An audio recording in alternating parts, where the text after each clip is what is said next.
Turn your, hold the button. Turn yours on. Turn yours on. Okay, am I on? Yeah. Oh, man, I love the dance we do with our electronics. Thank you, LeGrand, for the latest manifestation of that. Well, good morning. I'm going to talk about reflecting. This is the time of the year, isn't it? Where we usually do things like set New Year's resolutions and, kind of, again, try to lose that 10 pounds or really take stock of ourselves and some of those nagging things that we've been working with for years. Again, this is the year. It's just in the darkness, we call on ourselves to go within during the dark time of the year and to really get in touch with the innermost workings of our soul's journey and then allow that just to come forth and just remind ourselves, again, where we come from and who we are and what is moving in us and moving forward with us. So this is the time of the year to do that. So we do that as a spiritual center, as a center for spiritual life. We've done it ever since we've existed. And we're required to do it by the state of Montana, being a religious nonprofit corporation. You got to have an annual meeting and elect directors or council members. So that's one of the reasons we do it this time of the year. And then we also use that time to come together as a spiritual community and take kind of a state of the union. Here's where we are. Here's what happened the past years. We said we're going to do. Here's what happened, and here's what it looks like, and here's what we think we ought to do going forward. So it's a time for us to reflect not only as individuals, but as a spiritual organization. It's important to do that. It's not just because we're required to do it, and the tradition that we do it, but it's really important to do it. And I want to talk about that this morning, some of the aspects of reflecting and moving forward, and things that I think we ought to keep in mind.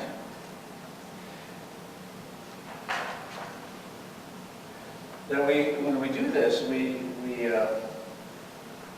as a community, we have been in the past, we consciously review, take a look. And the core council does kind of a preview of this. We sort of lead ourselves up to the annual meeting. So we do some reflecting. The core council does some amazing work over the year, kind of keeping on top of things and teeing things up that we need to be looking at as an organization. But we review our journey so far. It's an opportunity to look at the intentions and the goals that we set and see how well we're doing it, and then adjust to what actually showed up. It's also a time to celebrate successes, isn't it? And we do that. We have had a lot to be grateful for over the years as a center. And I know in each one of our lives, if we really look at where we are, that we have a lot, especially in this country, to be grateful for. So celebrating that is an important part of our reflection process. We also make any adjustments to identify what we learned, what has changed over the past year. We've changed over the past year. We're never the same as we were before. And as a spiritual organization, it's true too. That we're a different organization than we were last year. That's really that's the nature of the universe. Next year we're going to be different than we are now. So it's just kind of taking stock of that and saying, okay, what does that mean? And what adjustments do we want to make, if any? And what's our best way forward? So we kind of pick paths, we renew our intentions and our commitments to each other to move forward. And the same thing with our life. We just kind of say, okay, I'm going to hitch up my belt again and enter the new year with that, by March I'll be 10 pounds lighter, and bills will be paid, and whatever we do, it's an important part of the process. That iteration, little by little, we gradually move toward opening to allow what really is trying to get through all of the mess of our outer workings to really show up as us in our life. Past few years, I mean, we made some big course corrections over the last 3 or 4 years. We together, using the annual meeting this time of the year, the reflective process, we looked at, and remember Barb helped us look at some possibilities for what our ideal physical space looked like. What is our we were over in Selway Commons and kind of busting out the seams, remember? And sitting on top of each other. One bathroom. You remember that? Inside the sanctuary. Kitchen in a closet. Yeah, the closet. So that's the value of looking back and kind of saying, we were grateful for that. Remember what we had before that? So we made some we did some dreaming and visioning, and eventually made some decisions on moving. Remember that? We changed our organizational affiliation and name. All of that was done through a reflective process that with our annual meeting, we decided to move from one organization and become an independent spiritual center and change our name accordingly. We introduced a model for shared leadership last year, and talk more about this next Sunday at our annual meeting. But the point is that this is an important time of the year, and so this morning I want to talk about that, but also what about that do we want to keep in mind? Where is our power in this, and where is our true reality about reflecting on our life or our organization's life? Where is the reality of that? And I want to relate it to the theme for the month, which is what and who CSL is, who we are as a spiritual organization. That's important as we reflect. Because we tend to get focused on goals, objectives. There's the sort of outer world, the world of form, buildings, moving, intentions. It's a necessary part of being in this realm, this physical realm. But the physical realm isn't as important reality as the spiritual realm. That's what we got to keep remembering. Don't go to sleep. Don't go to sleep. Thank you for that this morning, Jay. So this morning I want to remind us on that. We always need to remind each other of this stuff. We need to remember that also that we don't see the world as it is, do we? We see the world as we are. Huh? That's really important. That each one of us brings a perspective. We're an accumulation of our thought patterns, of our beliefs, our wantings and urgings, the bundle of energy that each one of us is. We bring that here, and we see the world through that lens, through that little bundle of energy we're looking through. We interpret what we see based on who we are, who we really are. It's important to remember that. So we give ourselves a break that what we're looking at is going to be a little bit interpreted differently by each one of us. But when we come together, we try to interpret that together and come to an understanding. Anais Nin said that we see the world not as it is, but as we are.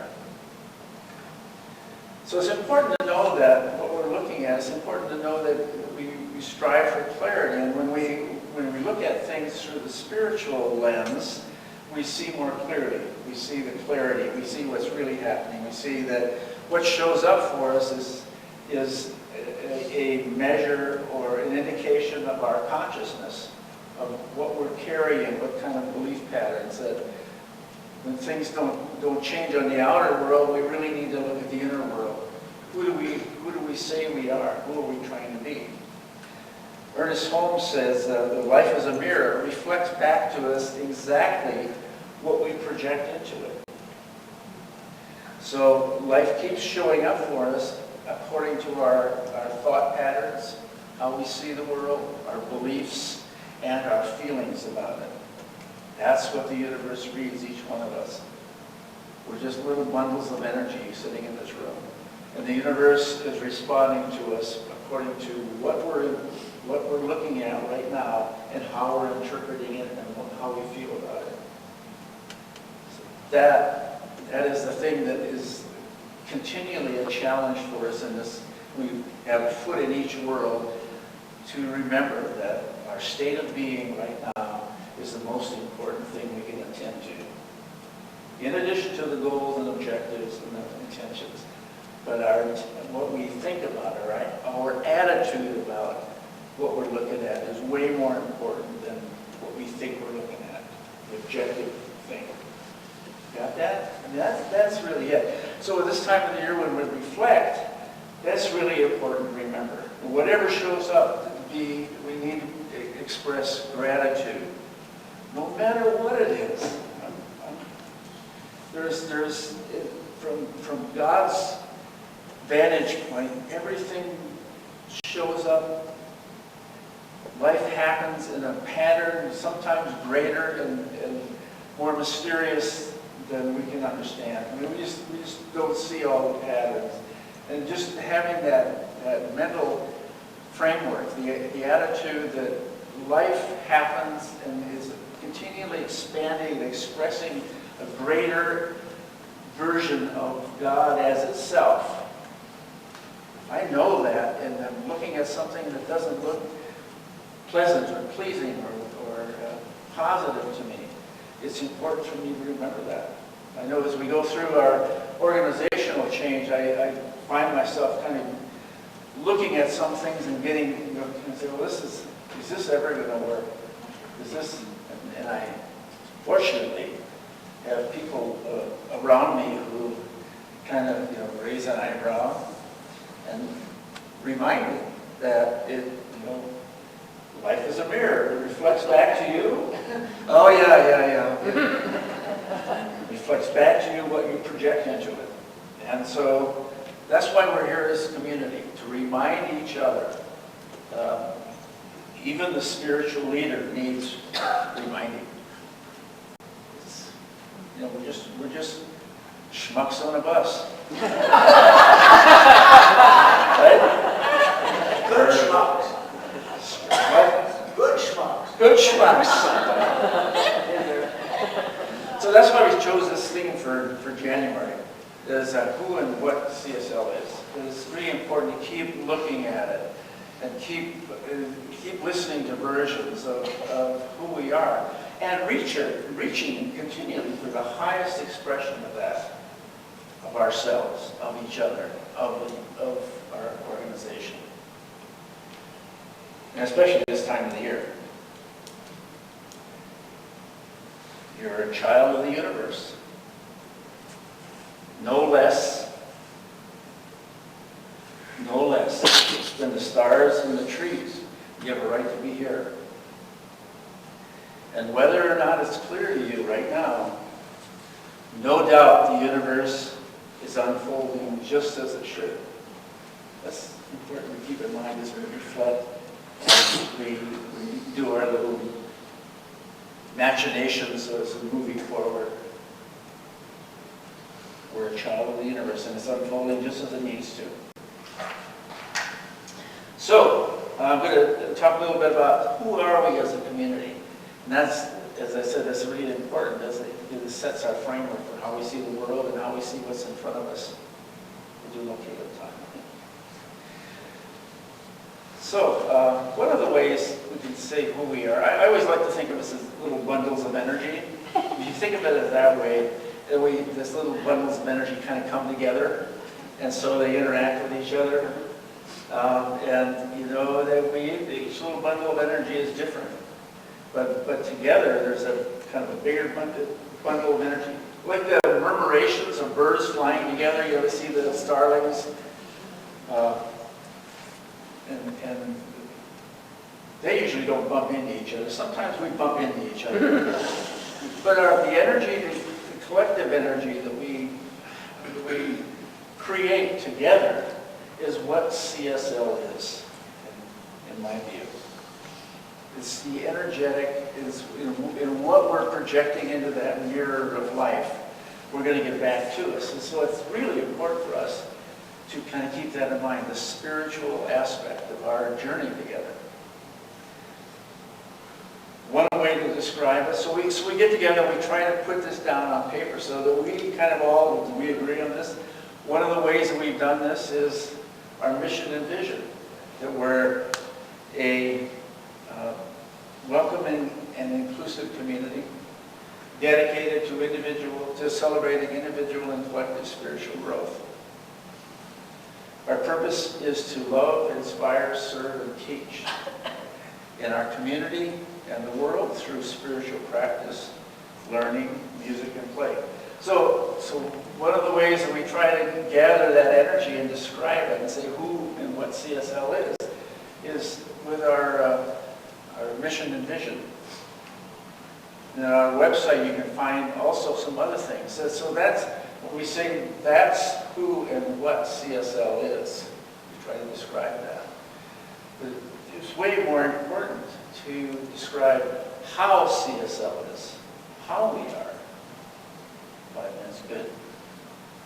So, not only what we are, but how we are is way important. Remember, the universe is what is reading not only our thoughts, but our feelings and our intentions and our beliefs about who we are. How we embody that. We have a set of spiritual, of shared values: inclusivity, open-heartedness, compassion, uplifting, nourishing. We develop those. What are the things that are important to us as we come into community? What are those things we value? And that's another guideline that we strive to express as we work together in community. We've come together with a set of spiritual principles and practices that we say, here's how we intend, here are the ideas we intend to hold together. We may call them our beliefs, but they're really a lot lighter than that. When you have bundles of energy that come from a lot of different spiritual traditions, as we do, we really need to find the universality in all of that. What are the universal beliefs? What are the ideas that we hold together, that we strive to move into and express? That's really what those principles and practices are. And during the time of reflection, all of these descriptions about who and what and how we say CSL is, the way that we reflect on those each year is looking at them and saying, is this really still true for us as we go forward? Is this what we really believe that we are or want to be, and how we want to be? So we look at, is that a really good description of who we are? And you can do this in your own life too. I don't know how, I know Barb and Tom go off every year and have that little discussion about where they are in their life. And many of us do that in our own way.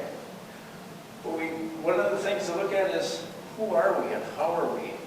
And the second thing, especially in looking at what showed up for us, is how well are we expressing that? How well are we embodying it? And as we do our annual review and reflection for the center, we look at how well are we living up to our own principles and practices and our mission and vision. Because how we do that really determines what shows up for us. Not just the objectives and the intentions and the goals, that's part of it, but how we go about that is really what the universe brings back to us. So we commonly use an adage here at CSL is getting something done isn't nearly as important as how we do it, the relationships that we work through to have something done. Having healthy, affirming relationships about something is way more important than the stuff it's about, right? That's what the universe is sensing and humming with. So when we don't do a good job on that, there's things show up that we don't like. So,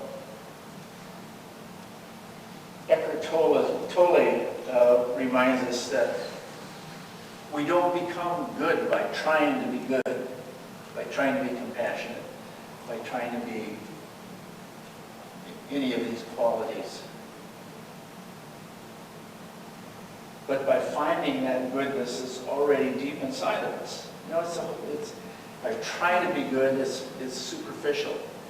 But when I realize that goodness already exists inside of me, inside our organization, and then allowing that to express through us, that's where the goodness is expanded and shared between us.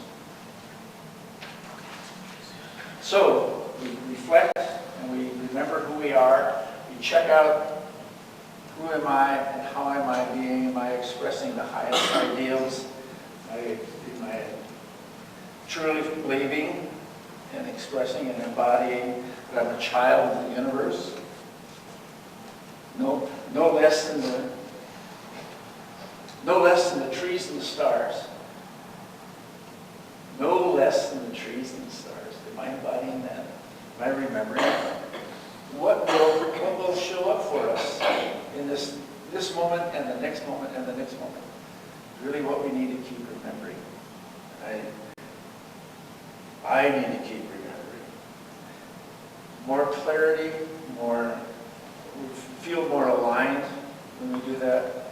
We know that whatever happens, whatever comes forth, whatever the world, the life experiences that we encounter, that we're in alignment with Spirit, that our power lies not only in our feeble, physical form world, but it lies in a power greater than ourselves. Spirit expressing as me and as those around me will know a deeper knowing that we're being drawn forward by the greater part of who we are on our soul's journey, not just this incarnation journey. And I want that. I want that for me. I want that for each one of you, and I want that for our center. That we're listening to that divine urge that's seeking to be expressed, not only in me and as each one of us, but as a center in the community. And our job is to hear that and feel it and embody it. So, in closing, I just want to remind you about our annual meeting next week, and come help us do this. Come help us express a greater expression of God at the center for spiritual life. I'll close with this affirmation. Just let my words be yours if you wish. Loving Spirit, thank you for my life and for the life of this manifestation known as the Center for Spiritual Life. May it continue to be an embodiment of our highest collective expression of Spirit as we move into the new year. May it continue to reflect life, expanding through remembering who and what we truly are, expressions of the divine, of divine love, and expanding through our practice of unconditional love, unconditional compassion, safety, acceptance, abundance, May it truly be an expression of the divine. So it is. Thank you very much.